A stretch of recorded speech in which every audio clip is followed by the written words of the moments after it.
Rice production के मामले में India is the highest exporter of rice in the world. Vietnamese लोग कैसे रहते हैं, क्या कल्चर है उनका, फिशिंग, बोटिंग, एक ब्रिक फैक्ट्री जाएंगे तो सारा सब कुछ देखेंगे। ईंट का फैक्ट्री तो यही मेकोंग रिवर।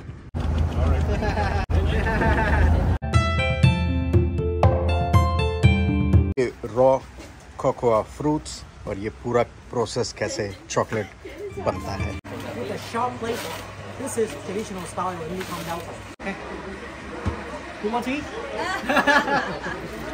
इसको खाते हैं और ये मेल्ट कर जाएगा। गुड मॉर्निंग फ्रेंड्स, तो अभी मैं हूँ वियतनाम में, वियतनाम हो ची मिन्ह सिटी, और मेरे पीछे जो आप देख रहे हैं वो मेकोंग रेस्ट स्टॉप।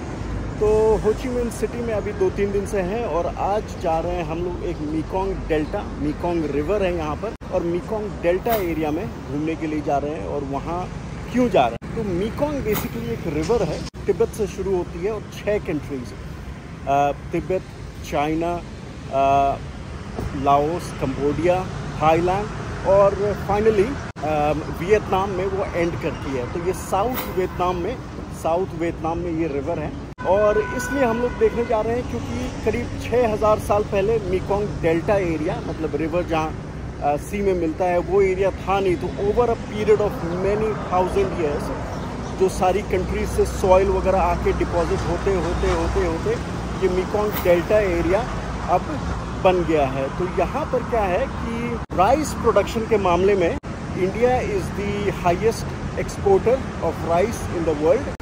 सेकंड पे आता है थाईलैंड और थर्ड पे आता है वियतनाम। और वियतनाम में भी 50% ऑफ द राइस प्रोडक्शन जो है वियतनाम का, ये मेकोंग डेल्टा एरिया से है। तो क्यों? क्योंकि नॉर्थ वियतनाम जो है वो मोस्टली माउंटेनस है, तो वहाँ पे राइस ग्रो करना थोड़ा डिफिकल्ट होता है। बट साउथ वियतनाम में specially Mekong delta area flat है बिल्कुल, तो यहाँ पर राइस प्रोडक्शन ईजी है, काफ़ी ज़्यादा होता है। अच्छा, राइस के प्रोडक्शन के लिए हाई टेम्परेचर भी चाहिए, अबाउट 35-37 डिग्री सेंटीग्रेड। तो नॉर्थ वियतनाम में कभी कभी ठंड भी रहती है विंटर में, तो इसीलिए south Vietnam ideal for rice production. तो इसीलिए यहाँ पर बहुत ज़्यादा राइस प्रोडक्शन है। प्लस हम लोग लोकल यहाँ पे वियतनामीज लोग कैसे रहते हैं, क्या कल्चर है उनका, फिशिंग, बोटिंग, एक ब्रिक फैक्ट्री जाएंगे तो सारा सब कुछ देखेंगे और वियतनामीज कल्चर को काफ़ी पास से देखेंगे। तो इसीलिए हम लोग आ गए हैं। अभी यहाँ एक रेस्ट स्टॉप है, तो अभी रेस्ट, थोड़ी देर यहाँ कॉफ़ी वगैरह पी के और फिर चलेंगे आगे।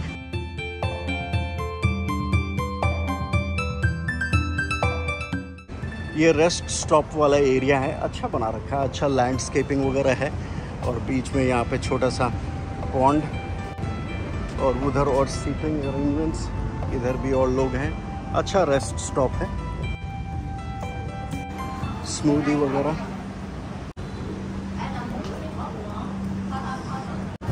Local Vietnamese cap.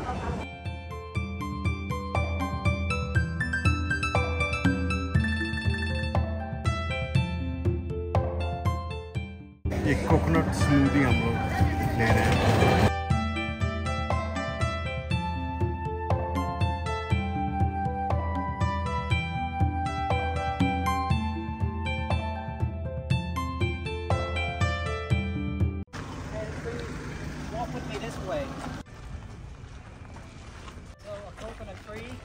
नारियल जब होता है कोकोनट, तो ये छोटा सा उसका फल, और बड़ा जब होता है तो बड़े साइज़ में हो जाता है। तो ये ट्री करीब 3 साल पुरानी है।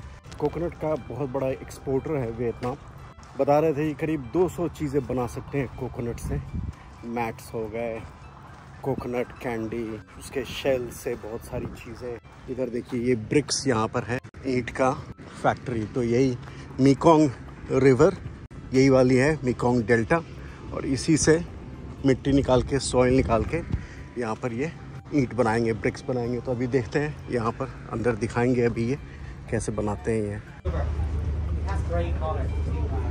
ये वहाँ मिट्टी है, उसको ब्लॉक्स में इसमें डाला जाता है, और फिर यहाँ से ये मड के ऐसे ब्रिक्स निकलेंगे यहाँ से, और ये है यहाँ पर इसको कट करने के लिए।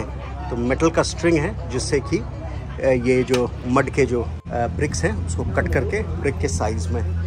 तो ये होल्स वाले ब्रिक्स हैं और वो सॉलिड वाले हैं। तो सॉलिड जो है वो फाउंडेशन बनाने के लिए यूज़ होता है और होल्स वाले वॉल्स बनाने के लिए। ब्रिक्स ले आते हैं यहाँ पर, सन ड्राई होता है, अगर बारिश होती है तो इससे कवर कर देते हैं और एक बार सन ड्राई हो जाता है फिर उसको अंदर लेके जाते हैं वहाँ।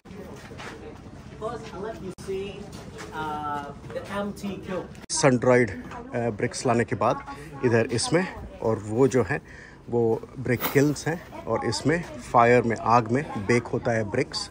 तो अभी अंदर चलते हैं, दिखाते हैं कैसा रहता है।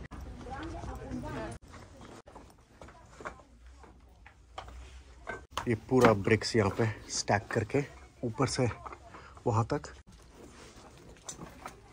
अच्छी खासी गर्मी यहाँ पर।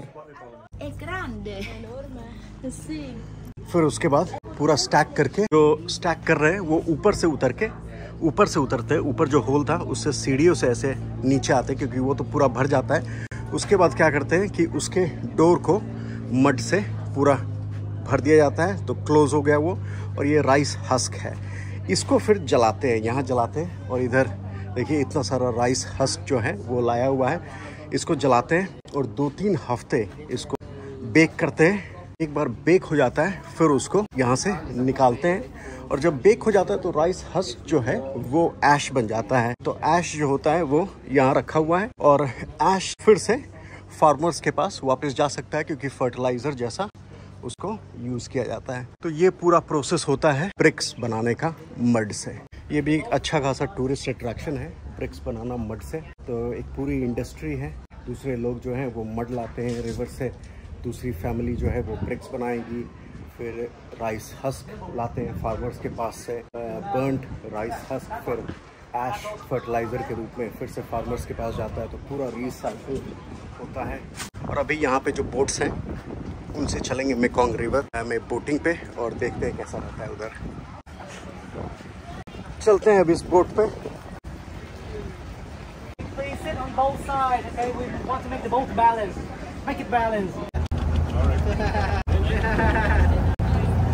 Open it from the top. Okay. Use straw. Put it in. Okay. ये फ्रूट्स वगैरह Inside jackfruit, there's a big seed. Okay. You don't eat the seed. Pineapple. Yeah.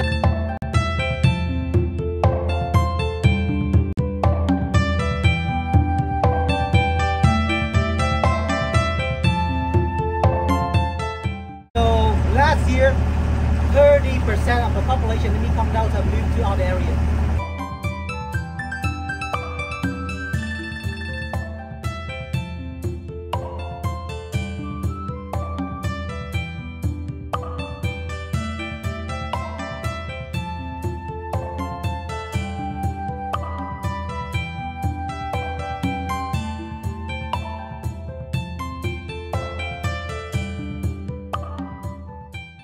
Coconut वगैरह का बहुत यहाँ के इकोनॉमी वगैरह में रोल है। ये मेकोंग डेल्टा है तो बहुत सारे छोटे छोटे रिवर्स में ये ऐसे कटे हुए हैं। केरला वगैरह में जैसे अपना है टूरिस्ट अट्रैक्शन, वैसे ही टूरिस्ट अट्रैक्शन में रखा है। यहाँ पेड़ जो है वो काटे नहीं और नदी ज़मीन को, उसके लिए यहाँ पर पेड़ वगैरह साथ में लगा रखे हैं। ये ट्री का नाम है वाटर कोकोनट, वो उसका फ्रूट है। ये वाला जो है वाटर कोकोनट का फ्रूट है। अभी चल रहे चॉकलेट फैक्ट्री, चलते हैं चॉकलेट फैक्ट्री देखने।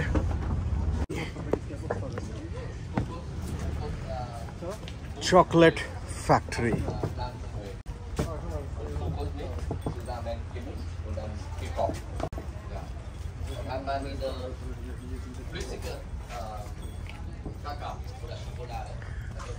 तो चॉकलेट बनता तो कोकोआ से है, तो उसी की फैक्ट्री है यहाँ पर।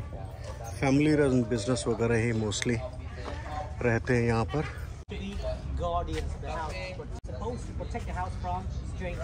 So when you see dogs in the Mekong Delta, don't pet them.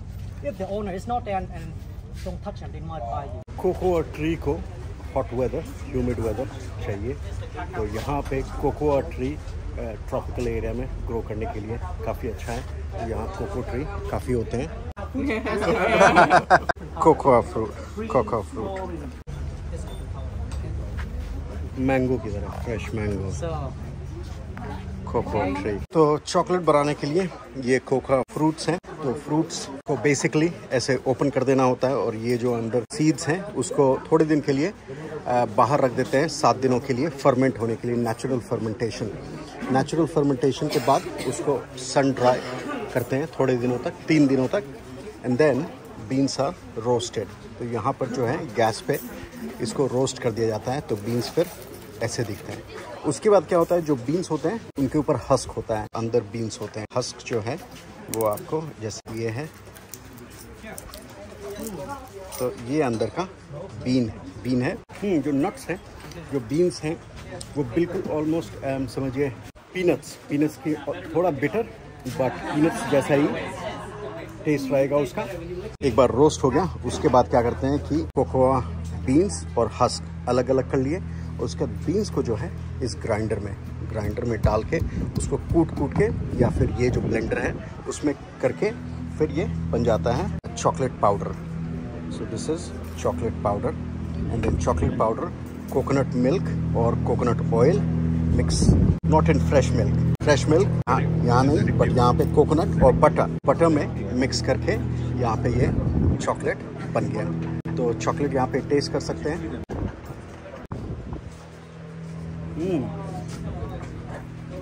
Very nice, warm, and थोड़ा कॉफ़ी पाउडर इसमें मिलाया हुआ है, तो इट्स वेरी गुड। तो ये चॉकलेट ऐसे बनता है। इट इज़ मिक्स, ये कॉफ़ी पाउडर और कोकोनट मिल्क और कोकोनट ऑयल और बटर, तो इसीलिए रूम टेम्परेचर पे it can stay solid like this, it doesn't need to be in the refrigerator. जो फ्रेश मिल्क के साथ मिक्स करके बनाते हैं चॉकलेट, उसको फिर फ्रिज में रखना पड़ता है, बट यहाँ रूम टेम्परेचर पे ही रख सकते हैं और वो सॉलिड मिलता है। तो ये पूरा चॉकलेट बनाने का पूरा प्रोसेस है, और यहाँ पे खरीद सकते हैं चॉकलेट वगैरह, different flavours of chocolate coffee, salt mix किया हुआ है, बटर, मिल्क, ये सारे, और यहाँ पे original cocoa powder. Thank you. Oh, so I told you people here they're friendly, they're open, they're happy. This is the secret. How much alcohol? 30%. Oh wow. Chocolate rum.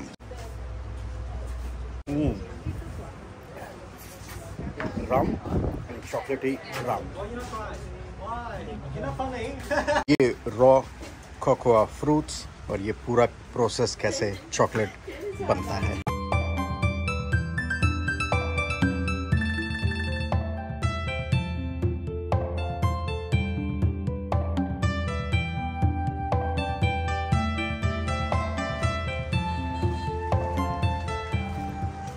तो cocoa से इनका chocolate बन जाता है, chocolate powder, केले का पेड़, बनाना। Here, let's see how they open the coconut traditionally. With a sharp plate, this is traditional style in New Kong Delta. No, not with machine, okay, no. For just 30 seconds, a man can open the coconut, or even less than that. Choose from old coconut, tasteless. If you want to drink sweet coconut, choose get green coconut to drink. Don't get brown coconut. Yellow coconut, maybe okay? Yeah.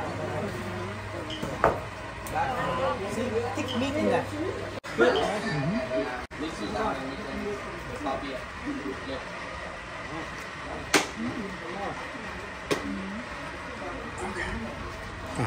Cheers, man. Flavor. Coconut husk.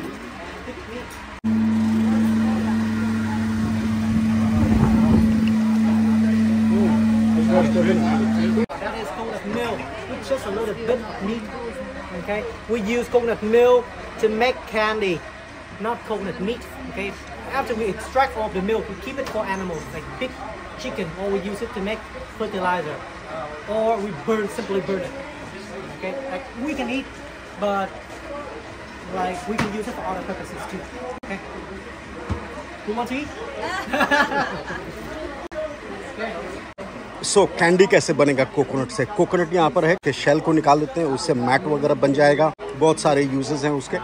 उसके बाद coconut वहाँ जाता है, उसके बाद ये coconut इसमें ऐसे डालते हैं और उससे जो है वो पूरा मिल्क कर देता है उसको, वो फिर उसको दबा के कोकोनट मिल्क बनता है।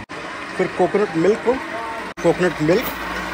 मॉल्ट और शुगर, 5% शुगर मिला के इसको अबाउट 45 मिनट्स तक ये ऐसा घूमता रहेगा। तो 45 मिनट्स के बाद ऐसा कुछ बन जाता है डोवी, आटे जैसा, और उसको फिर इससे जो है कट करते हैं तो उससे फिर इनको शेप देके वो कैंडी के शेप्स में उसको बना देते हैं। तो ये अभी हम लोगों ने ट्राई किया था। सो देन ये कैंडी यहाँ पर पेपर में उसको डालेंगे तो वो स्टिक करेगा, तो राइस पेपर यूज़ करते हैं, दिस वन राइस पेपर। तो ये प्लास्टिक जैसा दिख रहा है but it is actually rice paper. इसको खा सकते हैं, तो इसको खाते हैं और ये मेल्ट कर जाएगा मुंह में। ऐसा नहीं है कि प्लास्टिक है वो, that is rice paper, rice के जैसा है वो, इट्स गॉन, अब नहीं है मुंह में। तो ऐसे उसकी रैपिंग कर देते हैं। थैंक यू फॉर वॉचिंग, और बाकी का टूर हम लोग नेक्स्ट वीडियो में कवर करेंगे। Bike ride